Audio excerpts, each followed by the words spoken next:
विश्वनाथ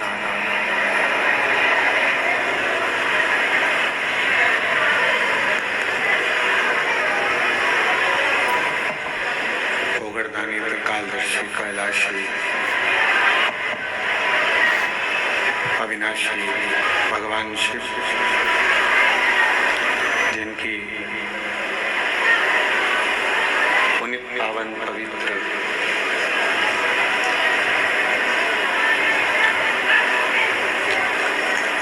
शिव महापुराण की कथा भगवान देवाधिदेव महादेव की कृपा से, करुणा से, उनकी उदारता से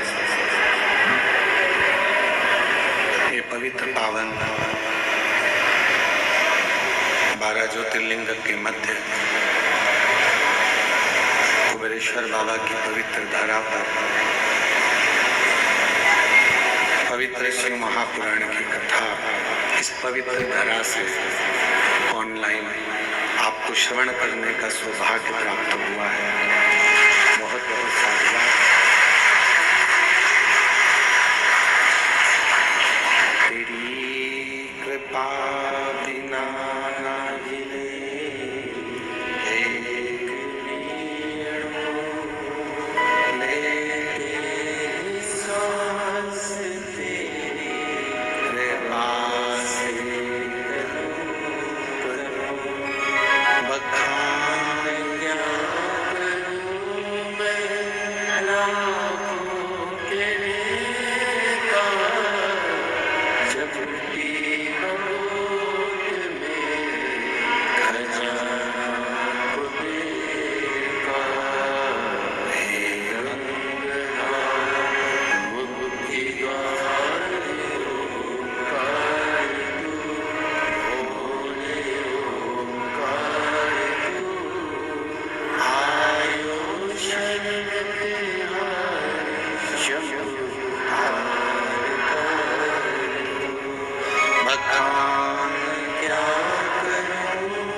शिव कथा,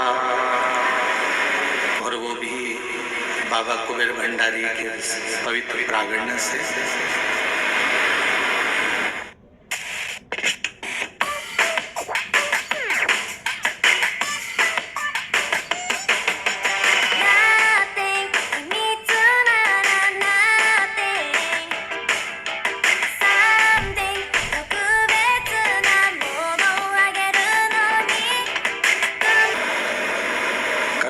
ऑनलाइन है, सोशल मीडिया पर भी यहाँ का प्रचार नहीं किया गया कि कुबेरेश्वर धाम से कथा होगी, पर आप लोगों को ना जाने कहाँ से इतनी सूचना मिल जाती है। और बाबा देवाधिदेव महादेव की कृपा,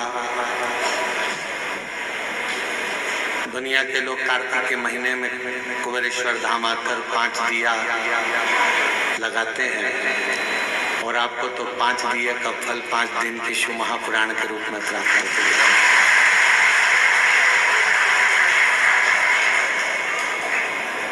बड़ी कृपा करी है बाबा ने आप पर।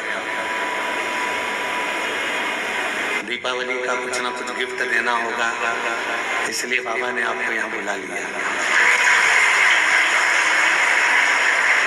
कहते हैं दीपावली पर्व पर सारी कंपनियां कुछ ना कुछ देती है।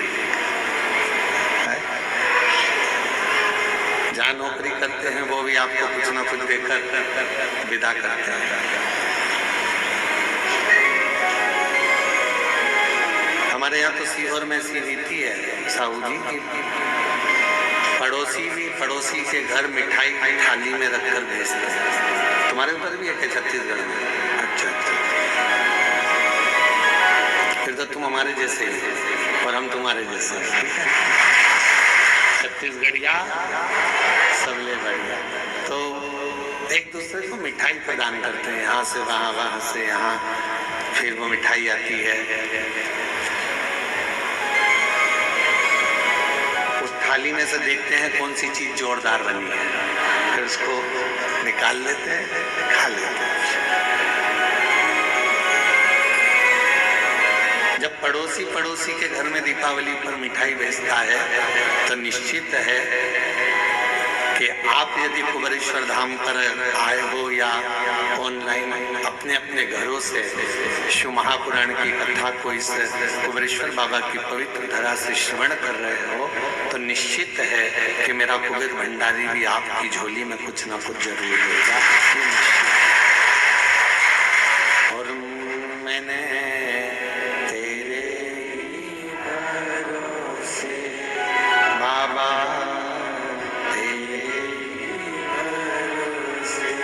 हवा बिछ उड़ती जागी बाबा, डोल हर तो छठीला में घटी जागी।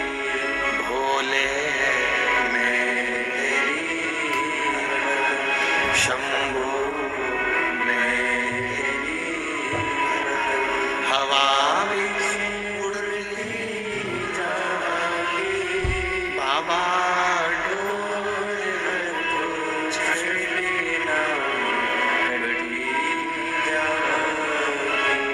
शिव कथा मानव जीवन के लिए एक औषधि का कार्य करती है।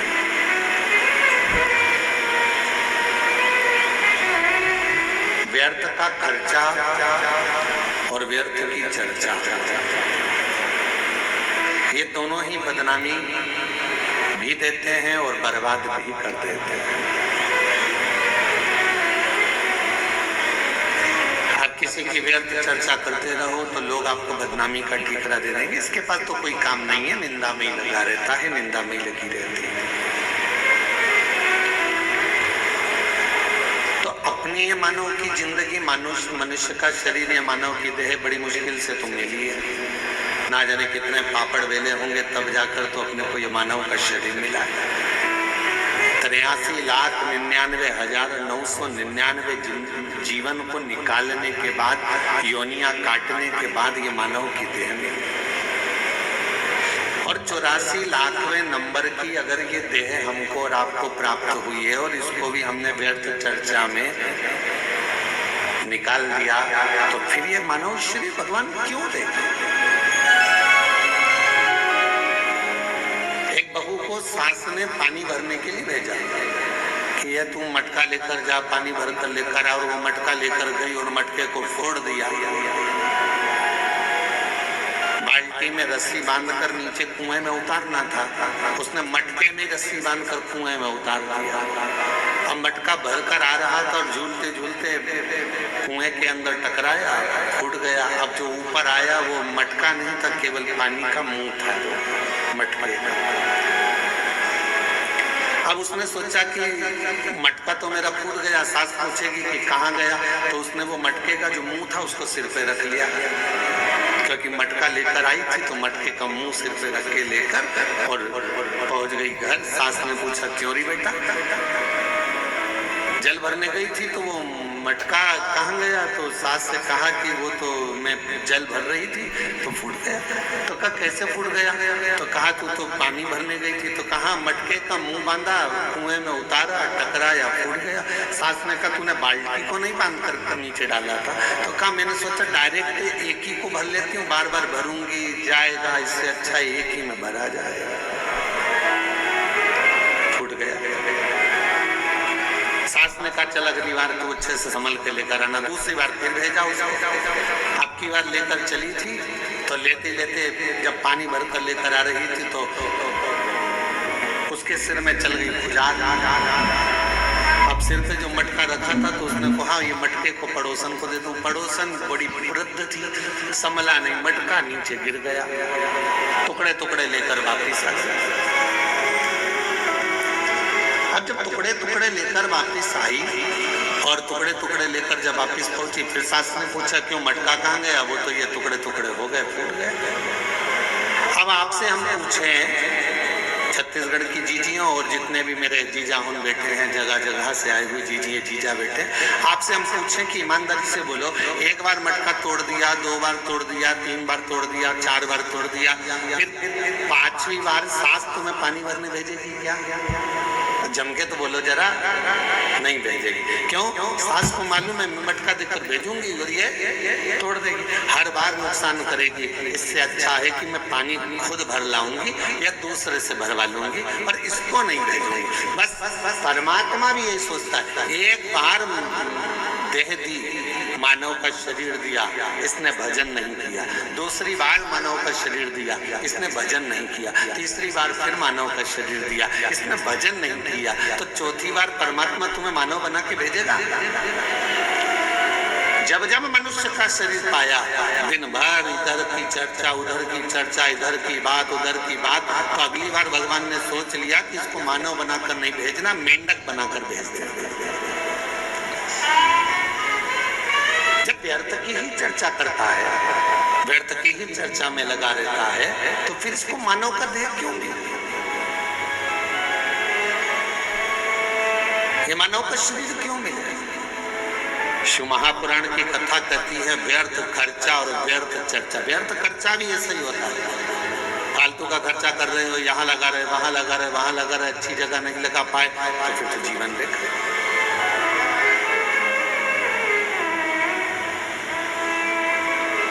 और मिलती है शिव नाम की दौलत कभी कभी,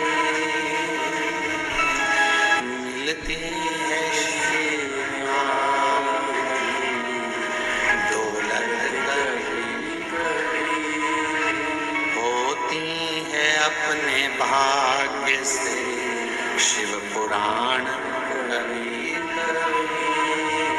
प्रभु कृपा से ये मानव देह मिला है, प्रभु कृपा से ये कथा श्रवण करने को मिली है, प्रभु कृपा से ये दामोदर मास, ये कार्तिक का महीना मिला है, और प्रभु कृपा से आप और हम भगवान शंकर की पवित्र चर्चा करने के लिए, शिव चर्चा करने के लिए, शिव उपासना करने के लिए, शिव नाम लेने के लिए, ये कार्तिक के महीने में बैठकर भगवत भजन करने के लिए अपन यहाँ आए, भगवान शंकर की चर्चा करने के लिए अपन आए, शिव नाम लेने के लिए अपन आए। ये प्रभु कृपा से, ये भगवान की कृपा से। और बड़ी मुश्किल से तो मिली, और बड़ी मुश्किल से भगवत भजन मिला, बड़ी मुश्किल से भगवत नाम मिला, बड़ी मुश्किल से मानव का देह मिला, और बड़ी मुश्किल से ये मनुष्य शरीर प्राप्त हुआ, और उसको ऐसे ही गवा दे तो क्या मतलब का?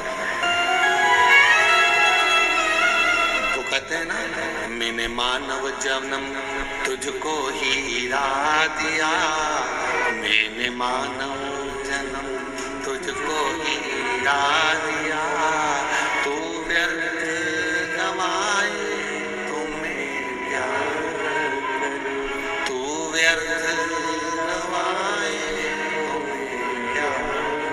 देखो हीरे जैसा शरीर दिया परमात्मा ने, ये शरीर प्रदान किया, क्यों करा? कि मानव देह मिला है, मृत्यु लोक में जाना, थोड़ा भजन करना। भगवान ने ये कभी नहीं कहा कि तू काम मत कर, भगवान ने ये नहीं कहा कि तू परिवार मत संभाल। मेरा परमात्मा सारे पुराण, सारे वेद, सारे शास्त्र एक बात जरूर कहते हैं कि मृत्यु लोक में आए हो, संसार में आए हो, तो अपने परिवार को पालना भी पड़ेगा, पोषण भी करना पड़ेगा, संभालना भी पड़ेगा, नाते रिश्तों में रहना भी पड़ेगा, कुटुंब कबीले में भी रहना पड़ेगा, सबके साथ रहकर थोड़ा सा समय परमात्मा के लिए निकालना। और मुख से जब तेरे इस मानव देह से दिन भर में एक बार भी श्री शिवाय नमस्तुभ्यम निकल जाए तो समझ लेना मानव देह कृतार्थ।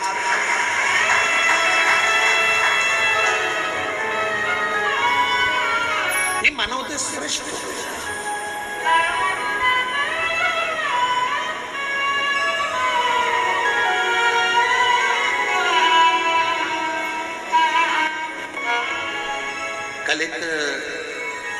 गांव से एक बहन जी आई थी। वो एक बात कर रही थी कि गुरुजी,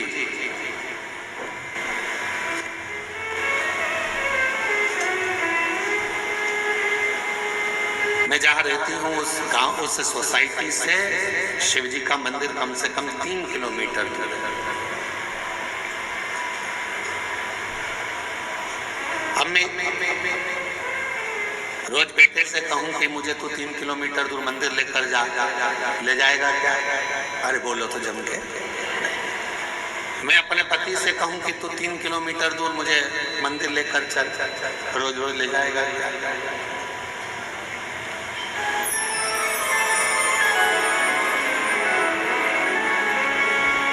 अभी हम आ रहे थे इसके 1 घंटे पहले यहाँ पर हमारे, हम जहाँ रहते हैं कक्ष में, उसके बाहर एक माताजी बात कर रही थी दूसरी माताजी से। कहे कि मैं तो मेरे पति को बोलकर साथ में लेकर आई हूँ कि अपन केवल आधा घंटा की कथा सुनेंगे, उसके बाद आ जाएंगे। हम कल से आए और कल हमारा पति यहाँ आया और कहने लगा चल अपन यहाँ से फिर चलते हैं, चल चल चल। और उसने रात की जो आरती करी शाम की प्रदोष काल की, उसके बाद हमारा पति हमसे बोला अब तो पूरी 5 दिन की सुन के ही जाए।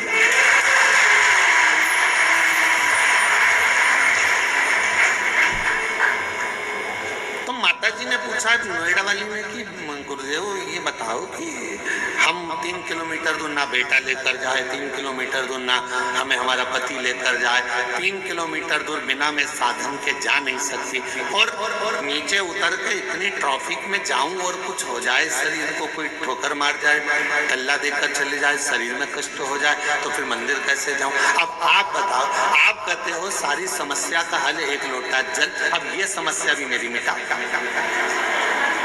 ये भी समस्या। अब तुम बताओ कि मैं जाऊं तो जाऊं कैसे? तो हमने कहा मां, शिव पुराण की कथा कहती है जब तक शरीर चले तब तक भगवान के मंदिर जाकर 1 लोटा जल चढ़ाओ, और जब तुम्हारा शरीर ही इतना भारी हो गया, चल नहीं पाती हो, जा नहीं पाती हो, तो फिर एक काम करो, अपने घर के अंदर जो शिवलिंग है उस शिवलिंग पर जल चढ़ाओ और बाबा से प्रार्थना करो कि मेरे इस जल को महाकाल राजा तो स्वीकार करना, मेरे इस जल को काशी विश्वनाथ तो स्वीकार करना, मेरे इस जल को बाबा वैद्यनाथ तुम स्वीकार करना, मेरे इस जल को हे कृष्णेश्वर नाथ तुम स्वीकार करना। करेगा वो,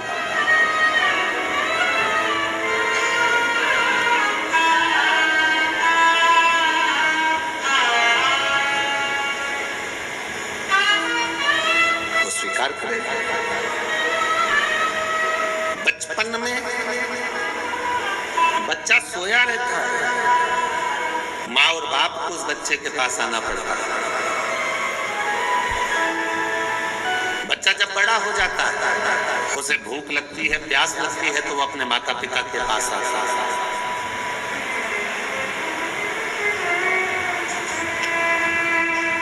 शिव महापुराण की कथा कहती है जब शरीर में कष्ट है, रोग समाहित हो गया, पूरा शरीर शिथिल हो गया, आप मंदिर नहीं जा सकते, तो एक काम करो, घर में जो शिवलिंग है उस पे जल चढ़ाकर आचमन करो, और अगर इतना भी नहीं चल सकते हो तो पलंग पर भी अगर पड़े हुए हो तो मानसिक पूजन करो।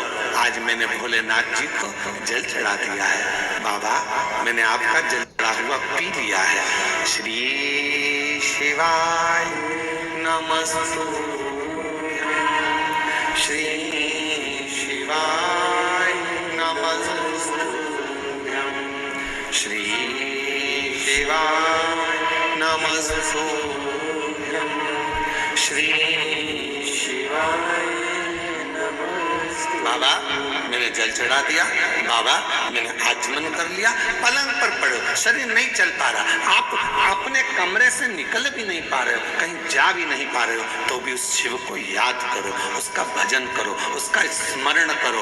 तुम नहीं जा सकते तो क्या हुआ, तुम्हारे भक्ति के बल से एक दिन कुबेरेश्वर बाबा तुम्हारे दरवाजे तक जरूर पहुंचेगा, तुम्हारे घर तक जरूर पहुंचेगा। आप जाओ।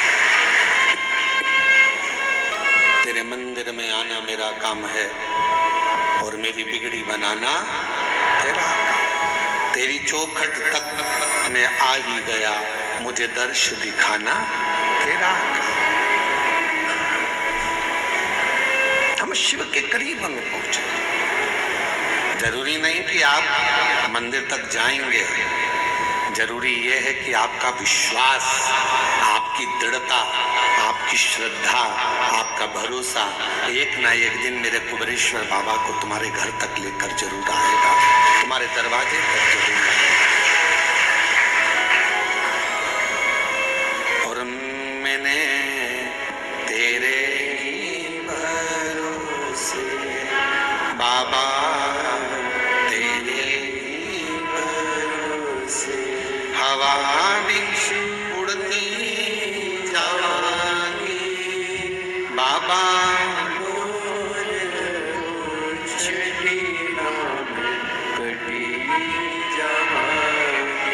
भोले मैं तेरी बदन, शंभू मैं तेरी बदन, हवा भी उड़ती जाएगी बाबा, डोर हटो छड़ी नाम कटी जाएगी। आप थोड़ा इंतजार करो, वो आएगा, दुख मिटाएगा।